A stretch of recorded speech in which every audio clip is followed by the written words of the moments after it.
Hi, I'm Patrick Regan. Welcome to the Network Switches video series, where we take a deep dive into the networking gear that keeps everyday networks running smoothly. The first video is called Part 1, Ethernet Hubs and Bridges, where we break down how Ethernet works, explore hubs and bridges, and walk through essential topics like Ethernet topologies, collision domains, and broadcast domains. If you're preparing for the A+ exam, stay tuned. I've included practice questions toward the end of the video to help you test your knowledge. If you find this video helpful, tap the like button, and if you don't forget, to subscribe to the Pat Had Your Back channel for more networking know-how. Let's start with the basics, Ethernet. It's one of the most widely used technologies in local area networks or LANs, allowing devices to communicate over a shared network medium. Ethernet forms the backbone of wired networking, offering reliable, high-speed connections for everything from home offices to large enterprise environments. It operates at both the physical and data link layers of the OSI model, handling how data is physically sent and how it's framed and transmitted across the wire. Originally developed in the 1970s at Xerox PARC, Ethernet was later standardized by IEEE as IEEE 802.3. If you're wondering what it looked like at the beginning, it all started with a coaxial cable in a bus topology configuration. Simple, but effective for its time. Even though today's Ethernet networks physically looks like a star, where each device connects to a central switch or hub, the logical topology still behaves like a bus. Each cable connecting the device to a switch carries both send and receive signals. Inside the switch or hub, the traffic essentially flows across a shared path, forming a logical bus. In simpler terms, the switch becomes the meeting point where the two ends of the bus are virtually created. Ethernet typically uses the twisted pair cables like Cat5e or Cat6, which you've probably seen around your home or office. For higher performance networks, fiber optic cables are also an option, especially when speed and distance matter. The most common connectors you'll find on Ethernet cables is the RJ45, which clicks neatly into your network ports. There are also different Ethernet standards to match the various speeds and cable types. For example, 10 base T supports 10 megabits per second, 100 base TX bumps that up to 100 megabits per second, and 1000 base T takes you to 1 gigabits per second. 10G base T delivers lightning fast 10 gigabits per second. Each standard defines not just speed, but also the type of cabling and distance limitations. Ethernet transmits data in chunks called frames, and each frame carries several important fields. You'll find the destination and source MAC address, which tells the network where the data is going and where it's come from. There's also a type of length field, a data payload, or something called an FCS or frame check sequence, which helps detect transmission errors. To send data, a device uses the MAC address of the destination. Think of the MAC address as a unique identifier embedded into every network interface card. It's how Ethernet devices identify and talk to each other on the network. Ethernet communication comes in three flavors. Unicast is one-to-one, broadcast is one-to-all, and multicast is one-to-many. Each is used depending on the type of message and its intended recipients. The most common Ethernet frame format in use today is the Ethernet 2 frame, also known as DICS frame, named after companies that co-developed the original standard, Digital Equipment Corporation, Intel, and Xerox. Ethernet 2 has stood the test of time, largely to its simplicity and broad compatibility. It uses a straightforward structure and includes a type field that makes it easy to support various network protocols like IP version 4, IP version 6, and ARP. That flexibility is one of the reasons it's still the go-to frame type for modern networks. Let's take a closer look at the Ethernet 2 frame structure, which is the most widely used frame format in modern networks. It starts with the preamble, 7 bytes of alternating ones and zeros that help synchronize the receiver's clock. That's followed by the start frame delimiter, or SFD, that's 1 byte that signals the official start of the frame. Next comes the destination and source MAC addresses, each 6 bytes long, identifying where the frame is going and where it came from. The ether type field is 2 bytes, tells us what protocol is encapsulated in the payload, such as IP version 4, IP version 6, and ARP. You can find a full list of ether types on Wikipedia's ether type page. The payload carries the actual data anywhere from 46 to 1500 bytes. If the data is too short, padding is added to meet the minimum size for proper collision detection. Finally, the frame check sequence, or FCS, is 4 bytes, contains a CRC value used to detect errors during transmission. Here's looking at an Ethernet 2 frame via Wireshark that shows the source and destination MAC address. Ethernet frames also support some optional fields and extensions that enhance how traffic is handled in a complex or high-performance networks. One example is the VLAN tag, which is a 4-byte field added to Ethernet frames when using IEEE 802.1q. This is known as the tagged MAC frame. The VLAN tag allows switches to identify which virtual LAN the frame belongs to, enabling segmentation of traffic across logically separated networks, even over the same physical infrastructure. Another extension you might encounter is the jumbo frame. While standard Ethernet frames may max out at 1500 bytes for a payload, jumbo frames can carry up to 9000 bytes or more. They're especially useful in data centers or high throughput environments because they reduce overhead and improve performance. A collision domain is a network segment where all connected devices share the same bandwidth, and that means they also compete for the right to transmit. If 2 devices try to send data at the same time, a collision occurs, corrupting both frames and requiring a retransmission. The more devices you have in the segment, the higher the risk of collisions, and the worse your network performance becomes. In the early days, increasing bandwidth helped a little, but a better solution was to use bandwidth more efficiently, and that's where the switching technology stepped in.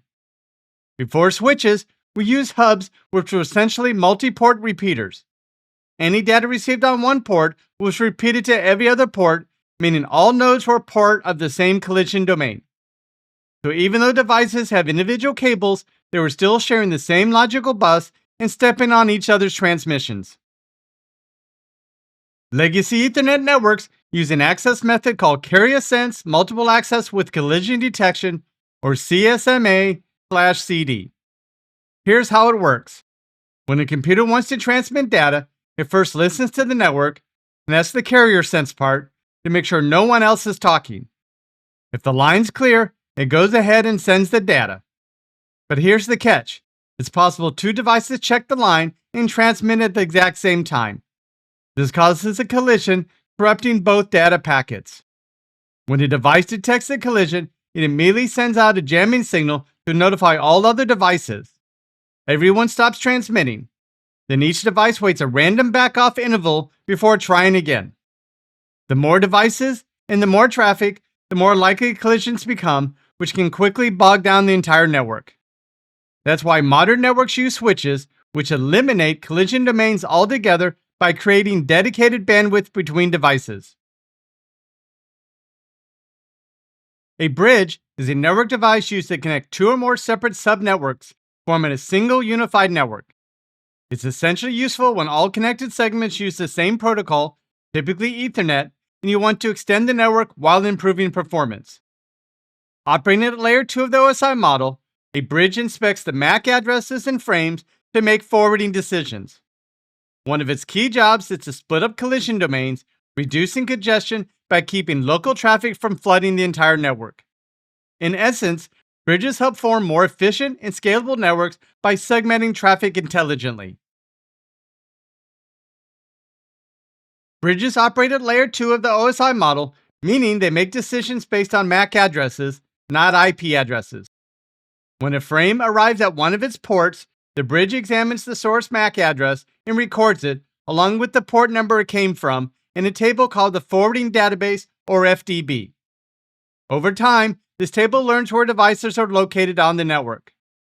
So when the bridge later receives a frame destined for a known MAC address, it forwards the frame only to the port where the device was last seen, not flooding it across all ports. This makes communications much more efficient and minimizes unnecessary traffic. Once the bridge has learned which MAC addresses are on which ports, it can make intelligent forwarding decisions. When the device sends a frame, the bridge checks the destination MAC address against its forwarding database. If it finds a match, it forwards the frame only to the appropriate port, keeping the rest of the network free from unnecessary traffic. If the destination MAC isn't in the database yet, the bridge will flood the frame out all ports except the one it came in on, just in case the destination device is connected elsewhere. Once the destination replies, the bridge learns its MAC in port 2, making future forwarding more efficient. This selective forwarding significantly reduces congestion and helps network scale cleanly. The bridge follows 3 simple rules to an incoming frame.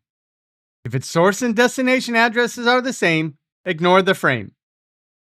Find the destination address of the incoming frame in the FDB and send the frame to the port listed in the FDB for that destination address.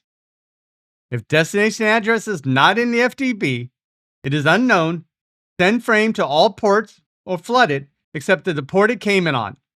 Since it just learned a new physical address, it will then add the MAC address and the port it came from to the table. In Ethernet networks, certain types of frames, broadcast and multicast, are forwarded by bridges. A broadcast is a one-to-all transmission. It's when a single device sends the frame to every device on the subnet, regardless of whether they ask for it. Think of it as like someone making an announcement over a loudspeaker. Everyone hears it, even if it's not relevant to them. These are often used for things like ARP requests, where a device needs to discover the MAC address of another IP address. Bridges will then forward broadcast out all ports except the one it was received on, meaning they do not contain the broadcast, but rather extend it to other segments. Multicast frames work similarly, but instead of targeting everyone, they go to a specific group of devices. Bridges forward these frames as well, unless they're configured with multicast filtering. Note, a switch is a multi-ported bridge. A multicast frame is designed for one-to-many communications within a network. Instead of sending the same data individually to multiple devices like unicast, multicast lets a single transmission reach a specific group of recipients at once. Each multicast group is identified by a unique multicast MAC address, and only devices that are part of that group will process the frame. This makes it highly bandwidth efficient, especially useful for services like video streaming, conferencing, or any application where data needs to reach multiple endpoints simultaneously without flooding everyone else. Question: which standard describes Ethernet?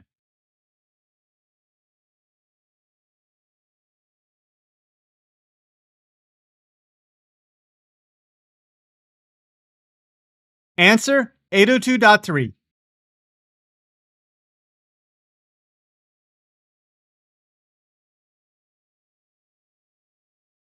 Question: what is the largest payload for a standard Ethernet packet?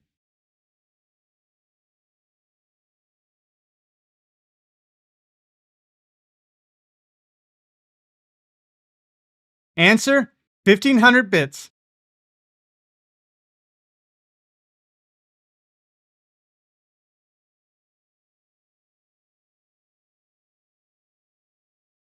Question: which of the following will listen on the line to ensure there's no traffic transmitting and implementing a backup timer if a collision occurs?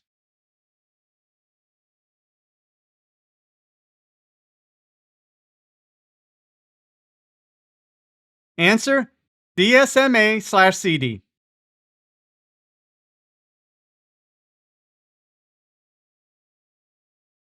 Question: how many collision domains do you have for a 12-port unmanaged switch?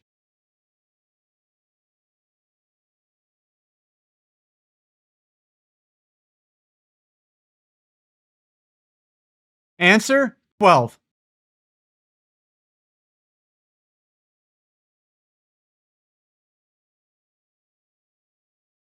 Question: what does a bridge use to determine if it's to forward a frame from one port to another?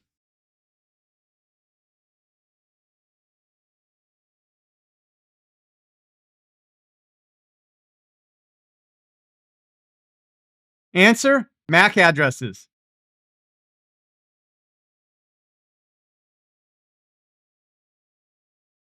For more information, refer to these sites.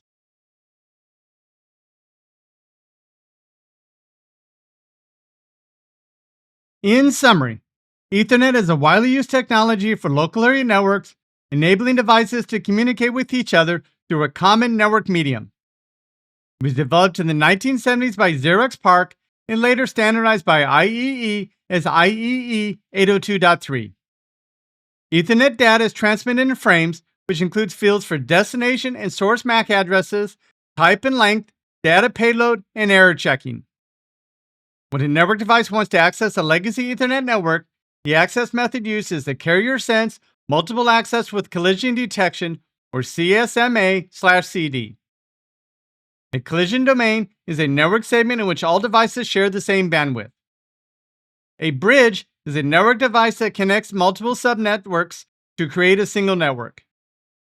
When a device needs to send a frame to another device, the bridge will need to determine if it will forward the frame and which port it will forward the frame based on MAC addresses. Thank you for watching this video. The next video will be Network Switches Part 2 Switches. If you like this video, click the like button, and if you have not already, subscribe to the Pat Has Your Back channel. Thank you.